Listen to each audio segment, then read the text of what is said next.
Hello दोस्तों, मैं हूं डॉक्टर जॉय और एक लंबे इंतज़ार के बाद मैं फिर हाजिर हूं कुछ यूनिक फॉरेन हॉरर स्टोरीज़ को लेकर। अगर आपको इस तरह की कहानियां पसंद है तो राजवाल चैनल को सब्सक्राइब ज़रूर करें।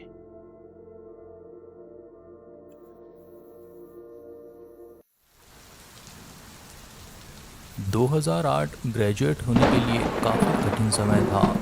अमेरिका में रिसेशन चल रहा था और ऐसे में जॉब मिलना मुमकिन नहीं था। किसी को भी पता नहीं था कि ये रिसेशन आखिर कब तक रहने वाला है और इससे मैं काफ़ी निराश भी था। लेकिन उन दिनों मुझे जंगल में जाने और हाइकिंग करने का बहुत शौक था। मैं रॉकी माउंटेन्स में पला बड़ा हूँ और मैंने अपनी डिग्री वेस्टर्न मोंटाना से ली है, इसलिए जंगल मेरे लिए दूसरे घर के बराबर थे। उन दिनों मैं डेली हाइक्स और कैंपिंग पर जाया करता था। खुले आसमान में तारों के नीचे रात बिताना मेरे मेंटल हेल्थ के लिए काफ़ी अच्छा था। ये उसी साल जून की बात है। वैसे तो जून में गर्मी होती है, लेकिन उस समय वहाँ काफ़ी सर्दी थी और आसमान में बादल छाए हुए थे। दिन में भी मुश्किल से पारा 10 डिग्री के ऊपर जाता था और रात में तो यहाँ जमा देने वाली सर्दी थी। इस मौसम के बावजूद मैंने वहाँ की एनाकोंडा रेंज नाम की जगह पर हाइकिंग करने की सोची। इस इलाके में मेरा प्लान कई सारी लेक्स पर हाइकिंग करने का था। मैं ऊबड़ खाबड़ रास्ते से जाता हुआ आखिरकार स्टॉर्म लेक नाम की झील पर पहुंचा। यहाँ मैंने कुछ टाइम फिशिंग की, लेकिन मेरे हाथ एक भी मछली नहीं आई। पानी बिल्कुल ठंडा था और कोई भी मछली आसपास दिखाई नहीं दे रही थी। लेकिन यही वो समय था जब मैं अपने ख्यालों की उड़ान को दूर तक ले जा सकता था। पता नहीं कितने समय मैं ऐसे ही बैठा रहा। इस समय में बारिश भी शुरू हो गई थी। फिर अचानक मुझे आवाज़ सुनाई दी। पहले मैंने सोचा शायद ये बादलों की आवाज़ है, लेकिन ये बादलों की गरज से काफ़ी अलग थी। ये किसी इंजन की आवाज़ की तरह लग रही थी। जहाँ पर मैं था उसके आगे कोई भी रास्ता नहीं जाता था जिस पर गाड़ी चलाई जा सके, और इस बारिश में पिछले रास्ते से भी किसी के आने की गुंजाइश कम ही थी। मैंने सोचा शायद ये कोई एयरप्लेन हो, लेकिन आसमान में घने बादलों के अलावा कुछ नहीं था। सबसे अजीब बात यह थी कि वो आवाज़ दूर जाती या करीब आती हुई महसूस नहीं हो रही थी। वो आवाज़ लगातार एक जैसे ही आ रही थी। ये कोई ट्रक, प्लेन या बुलडोज़र नहीं हो सकते थे। करीब 20 मिनटों तक ये मशीनी आवाज़ आती रही और फिर वो आवाज़ आनी बंद हो गई। अब बस बारिश के बूंदों की आवाज़ ही आ रही थी। थोड़ी देर बाद मेरे हाथ एक अच्छी खासी मछली लगी और मैं उसे साफ़ करके अपने कैंप पर ले गया। मैंने मछली को पकाया और यही मेरा डिनर था। बड़े बड़े पहाड़ों ने सूरज को जल्द ही अपने पीछे छुपा लिया था और घने बादलों की वजह से तारे भी छिप गए थे। चारों ओर घना अंधेरा छाया हुआ था। मैंने आग जलाई हुई थी, जिसकी वजह से कैंप के आसपास थोड़ी रोशनी थी। मैं थोड़ी देर आग के पास बैठकर विस्की की चुस्कियां लेता रहा और फिर मैं आग बुझाकर अपने टेंट में आ गया। यहाँ जलती लकड़ियों की आवाज़ से दूर मुझे दोबारा से मशीनी आवाज़ महसूस होने लगी। इस आवाज़ ने मेरा मज़ा किरकिरा किया हुआ था और मैं नशे के खुमार में जिल्लाया हुआ था। इसलिए मैंने अंधेरे में आवाज़ लगाई, चुप हो जाओ। मेरा इतना बोलते ही किसी बटन की तरह वो मशीनी आवाज़ बंद हो गई। इतना ही नहीं, बारिश भी रुक गई थी। मेरा दिल ज़ोरों से धड़कने लगा। ये कोई इत्तेफाक नहीं हो सकता था। उस अंधेरे में कोई इंटेलिजेंट बीइंग था जो मेरी बातें समझ सकता था और उनका जवाब भी दे सकता था। मैंने सारी लकड़ियाँ टिमटिमाती आग में फेंक दी और वापस अपने कैंप में आ गया। मुझे जलती लकड़ियों की, अपनी तेज़ सांसों की और जंगल की खामोशी की आवाज़ें आने लगी। इस घटना के पहले मैं ख़ुद को तन्हा मगर सेफ फील कर रहा था, लेकिन अब मैं ख़ुद को असुरक्षित महसूस कर रहा था। मुझे ऐसे लग रहा था मानो अंगीठी की रोशनी से दूर अंधेरे में लाखों आँखें थी जो मुझे ही देख रही थी। मेरी घबराहट थोड़ी कम तब हुई जब दोबारा से बारिश बरसने लगी। ये बारिश अपने साथ तूफ़ानी हवाएं लेकर आई थी। मुझे ऐसे लग रहा था मानो मेरा टेंट एक तरफ को जा रहा था। एक पल को तो मैंने सोचा कि इस टेंट को छोड़कर अपने ट्रक में जाऊं और यहाँ से फ़ौरन निकल जाऊं, लेकिन इन तेज़ हवाओं में बाहर निकलना मौत को दावत देना था। कई सारी बड़ी बड़ी लकड़ियाँ और पत्थर खिसक रहे थे जो जानलेवा हो सकते थे। बारिश का पानी मेरे टेंट के नीचे जमा हो रहा था और जिससे टेंट भी खिसकता हुआ सा महसूस हो रहा था। जैसे जैसे समय बीत रहा था वैसे वैसे मुझे लग रहा था कि शायद ट्रक में बैठकर यहाँ से निकलना ही बेस्ट सॉल्यूशन है। मैंने सोचा कि मैं कल आकर अपना सामान यहाँ से ले जा सकता हूँ, लेकिन उस समय शराब के नशे में ऊबड़ खाबड़ खाई वाले रास्ते पर जो बारिश के पानी से चिकना हो गया था, वहाँ ड्राइव करना मौत को दावत देने के समान था। लेकिन मुझे इस टेंट से ज़्यादा सुरक्षित जगह की भी ज़रूरत थी। मैंने टेंट से जो उठा सकता था वो उठाया और दौड़कर अपने ट्रक में घुस गया। ट्रक में घुसते ही मैंने हीटर चालू कर दिया और सभी डोर्स को लॉक कर दिया। मैं पूरी तरह से भीग गया था और मैं कामना कर सकता था कि ये हीटर मुझे सुखा देगा। मैंने अपनी चेयर को रिक्लाइन पोजीशन में किया और अपने हालात के बारे में सोचने लगा। मुझे अब काफ़ी नशा भी चढ़ गया था। मेरे कैंप का बुरा हाल था। तेज़ बारिश के बावजूद भी आग जल रही थी। मैंने ट्रक की घड़ी में देखा तो रात के 1 बज रहे थे। तभी कुछ देर के लिए मेरी आंख बंद हो गई और फिर जैसे ही मेरी आंख खुली बारिश बंद हो गई थी। चारों ओर घना कोहरा छाया हुआ था, लेकिन जंगल शांत था। कैंपफायर की लकड़ियां अब कोयलों में बदल चुकी थी और सुबह की किरणें ईस्ट से आ रही थी। ट्रक की घड़ी में जब मैंने देखा तो 5:45 हो गए थे। ये सुबह का समय था, लेकिन ये कैसे हो सकता था? मैंने बस एक बार पलकें झपकाई और घंटे बीत गए। शायद मैं बेहोश हो गया था। दर्द से मेरा सर फटा जा रहा था, लेकिन मुझे नहीं लगता कि मैंने इतने ज़्यादा पी थी कि मुझे इस तरह का हैंगओवर होता। मैंने ट्रक को बंद किया और रात के नुकसान का जायज़ा लेने लगा। मेरा टेंट पूरी तरह से चपटा हो गया था और अंदर की सभी चीज़ें गीली हो गई थी। मैं किसी तरह से घसीटते हुए अपने सामान को पिकअप ट्रक तक ले गया और उसे पीछे डाल दिया। मेरा प्लान तो इससे भी आगे जाने का था, लेकिन अब ये मुमकिन नहीं था। मुझे अपना सामान समेटते हुए 6 बज गए थे। अब मैं अपने ट्रक में बैठकर इंजन स्टार्ट करने ही वाला था कि तभी मैंने दोबारा से उस गड़गड़ाती आवाज़ को सुना। मैंने जल्दी से अपना ट्रक स्टार्ट किया और तेज़ी से वहाँ से निकल गया। मैंने कभी भी पलटकर उसे नहीं देखा कि वो आवाज़ आखिर आ कहाँ से रही थी। इसके बाद मैं दोबारा से स्टॉर्म लेक पर कभी नहीं गया और मैं कभी जाऊँगा भी नहीं।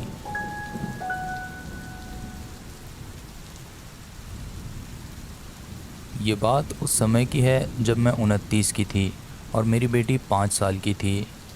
मेरे हस्बैंड ने डिसाइड किया कि हम वीकेंड पर उनके पेरेंट्स के घर चलते हैं।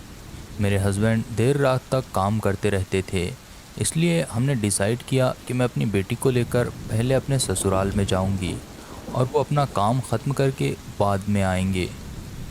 मेरे सास ससुर काफ़ी रूरल इलाके में रहते थे और उनके घर को जाने वाला रास्ता ज़्यादातर सुनसान ही रहता था। वो सर्दियों का समय था, इसलिए अंधेरा भी काफ़ी जल्दी ही हो गया था। उनका घर हमारे शहर से करीब 1.5 घंटे की दूरी पर था और मुझे यकीन था कि हम बिना किसी दिक्कत के वहाँ तक पहुँच जाएंगे। ऐसा नहीं था कि मुझे किसी तरह की अनहोनी का अंदेशा हो रहा था, लेकिन माँ होने की वजह से मैं इसके बारे में हमेशा सचेत रहती थी। हम जिस रास्ते से जा रहे थे वो पूरी तरह सुनसान था और यहाँ स्ट्रीट लाइट्स भी नहीं थे। सड़क पर सिर्फ हमारी गाड़ी के हेडलाइट्स से ही रोशनी हो रही थी। मैं इस रास्ते से कई बार गुजर चुकी हूँ और मेरे साथ कोई भी अनहोनी नहीं हुई है, इसलिए मुझे थोड़ा इत्मीनान था कि हम आराम से वहाँ पहुँच जाएंगे। अभी हम अपनी मंजिल से 30 मिनट की दूरी पर थे कि तभी मैंने दूरी पर कुछ जगमगाती लाइट्स को देखा।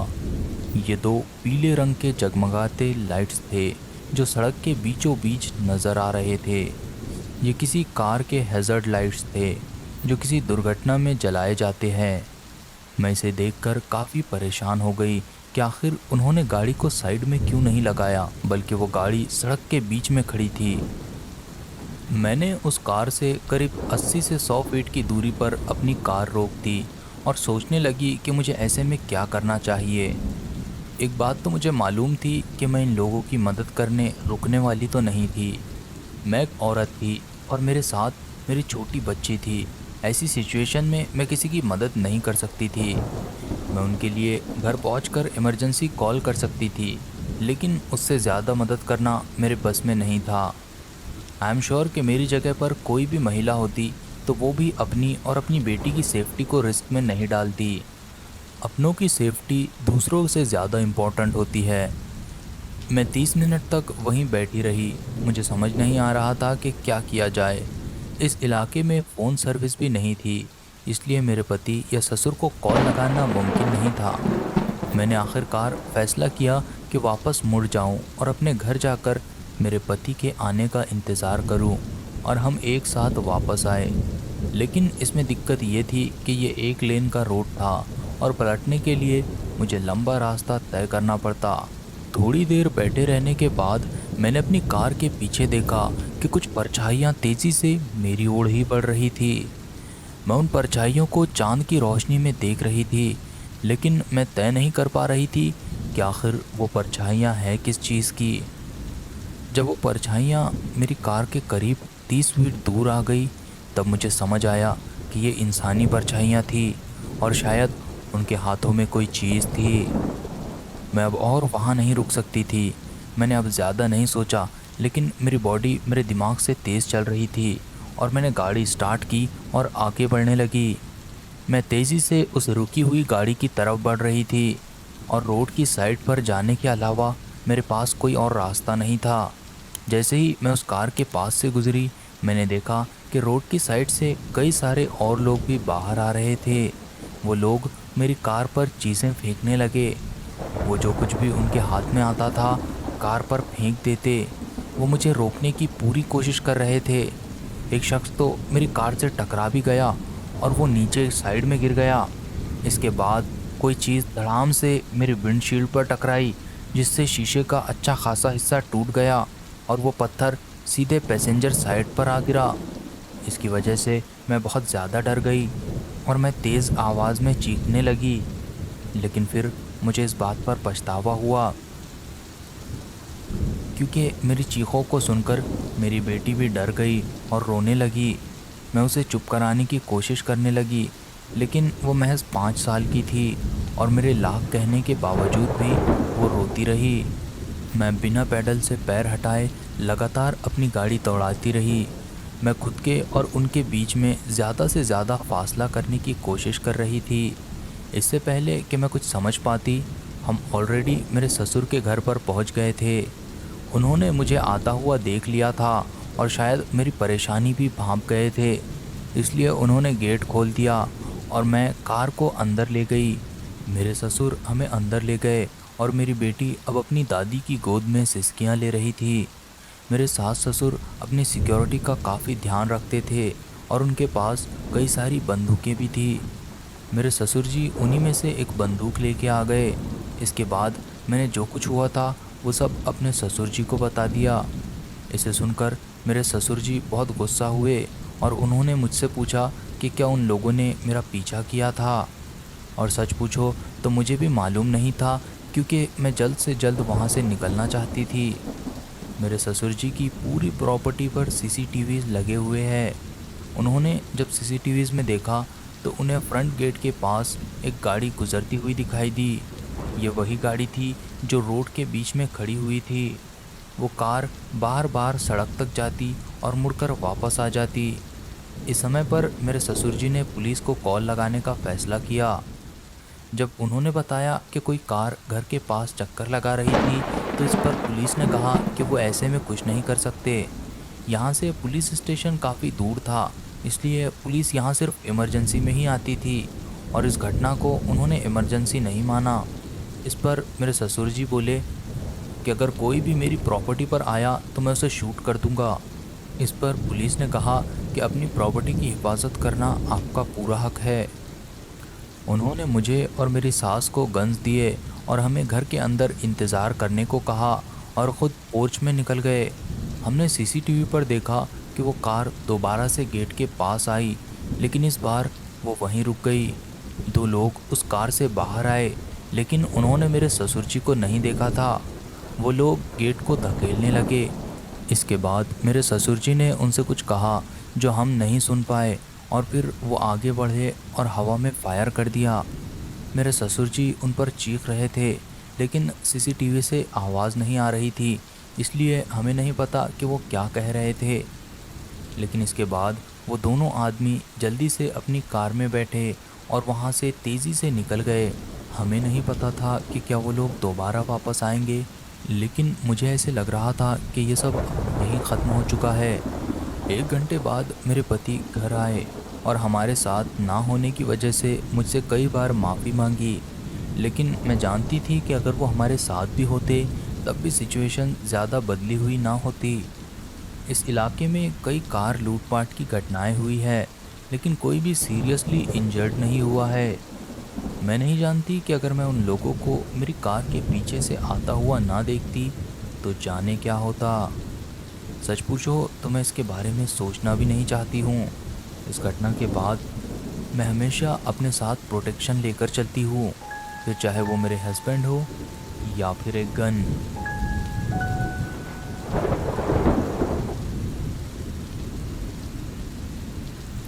ये उस समय की बात है जब मैं अपने घर से दूर यूनिवर्सिटी में पढ़ती थी। मैं समय समय पर छुट्टियों में अपने घर भी जाया करती थी। उन दिनों सर्दियों की छुट्टियां चल रही थी और क्रिसमस भी आने वाला था, इसलिए मेरे पेरेंट्स ने कहा कि मैं घर आ जाऊं। मैंने उनकी बात मान ली, लेकिन मैंने कहा कि मैं अपनी कार से घर आऊंगी, क्योंकि यहाँ ज़्यादा दिनों तक कार को खुले में छोड़ना ठीक नहीं था। यहाँ कार की चोरियाँ काफ़ी हुआ करती थी।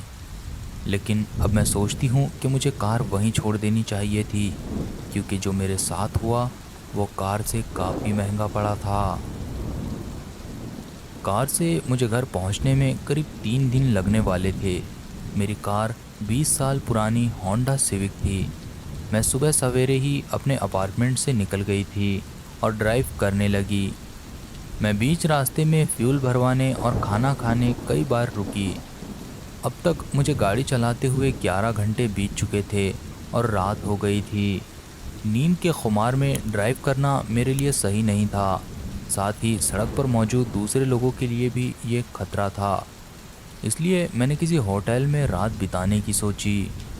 कुछ देर बाद मुझे एक अच्छा सा होटल दिखाई दिया और मैं वहीं सो गई। अगली सुबह मैं सूरज निकलने से पहले ही निकल गई थी। बाहर अब भी थोड़ा अंधेरा था, लेकिन मैं ड्राइव करती रही। ये एक लंबा सा जंगली इलाका था, जहाँ आसपास जंगल और खेतों के अलावा और कुछ नहीं था। करीब 2 घंटे ड्राइव करने के बाद अचानक ही मेरी गाड़ी बंद हो गई। मुझे पता नहीं था कि क्या दिक्कत हुई है और ना ही मैं इसे खुद से स्टार्ट कर पाई।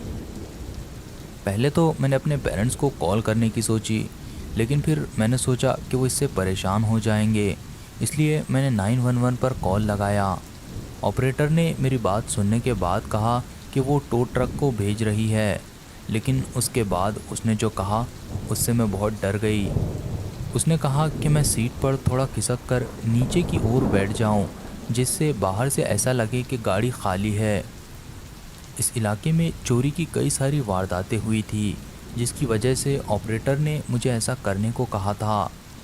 ये सब सुनकर मेरा दिल ज़ोरों से धड़कने लगा। मुझे ऐसा लग रहा था मानो मुझे हार्ट अटैक आ जाएगा। एक एक पल बहुत लंबा गुजर रहा था।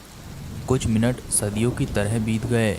इसके बाद अचानक मेरी राइट साइड की विंडो पर हल्की सी दस्तक हुई।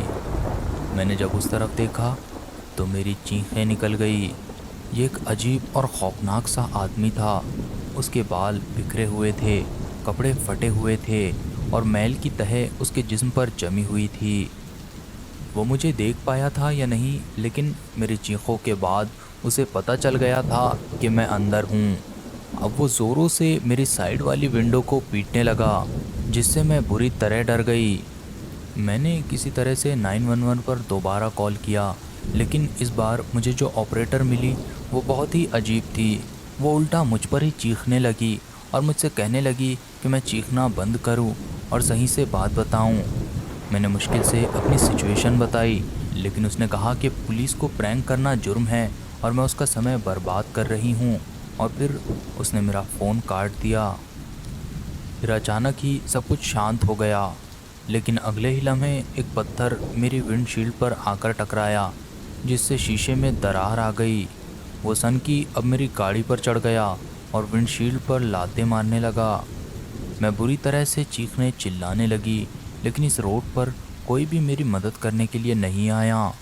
फिर मैंने दोबारा से 911 पर कॉल लगाया और खुशकिस्मती से एक मेल ऑपरेटर ने फ़ोन उठाया, जिसने मेरी बात पर यकीन किया और मुझे शांत रहने के लिए कहा। पुलिस वहाँ से 10 मिनट की दूरी पर ही थी, लेकिन फिर तभी अचानक विंडशील्ड का एक हिस्सा टूट गया और वो सनकी उसमें से अंदर हाथ डालने लगा। ये देखकर मैं बुरी तरह डर गई और मैं कूदकर पीछे वाली सीट पर चली गई। मैं उस सनकी से दूर जाना चाहती थी। वो दोबारा से विंडशील्ड को तोड़ने की कोशिश करने लगा। वो उस पर ज़ोरों से कूदने लगा। इससे पहले कि वो विंडशील्ड को पूरी तरह तोड़ पाता, मैंने दूर से लाल नीली रोशनी को आते हुए देखा। फिर मुझे सायरन की आवाज़ भी सुनाई दी। मैं जल्दी से अपनी गाड़ी से उतर गई और हाथ ऊपर करके पुलिस को इशारा करने लगी।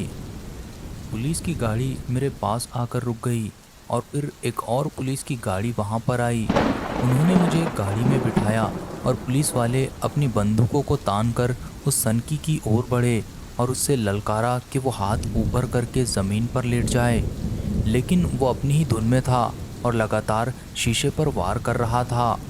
फिर पुलिस वालों ने मिलकर उसे दबोच लिया और उसे हथकड़ियाँ लगाकर दूसरी गाड़ी में बिठा दिया। मेरी कार को टो करके वहाँ से हटाया गया। इसके बाद मैंने अपने पेरेंट्स को कॉल किया और पूरा माजरा सुनाया। ये सब सुनकर वो बहुत डर गए थे, लेकिन मैंने उन्हें बताया कि मैं ठीक हूँ, जबकि मेरी हालत बहुत ख़राब थी। खैर, उन्होंने पास ही के एयरपोर्ट से मेरे लिए प्लेन का टिकट बुक कर दिया और पुलिस मुझे एयरपोर्ट तक छोड़ने आई। इस हादसे के बाद भी मुझे इसके कई बुरे सपने आते थे। वो आदमी जिसने मुझे ये ट्रॉमा दिया था, पुलिस ने उसे पागल माना और इसलिए उस पर कोई मुकदमा नहीं चला। उसे किसी मेंटल हॉस्पिटल में डाल दिया गया था। कुछ लोगों के लिए ये इंसाफ हो सकता है, लेकिन मेरे लिए ये इंसाफ नहीं है। मुझे लगता है कि उसे सज़ा मिलनी चाहिए थी, जिस तरह ये हादसा मेरे लिए ज़िंदगी भर की सज़ा बना हुआ है।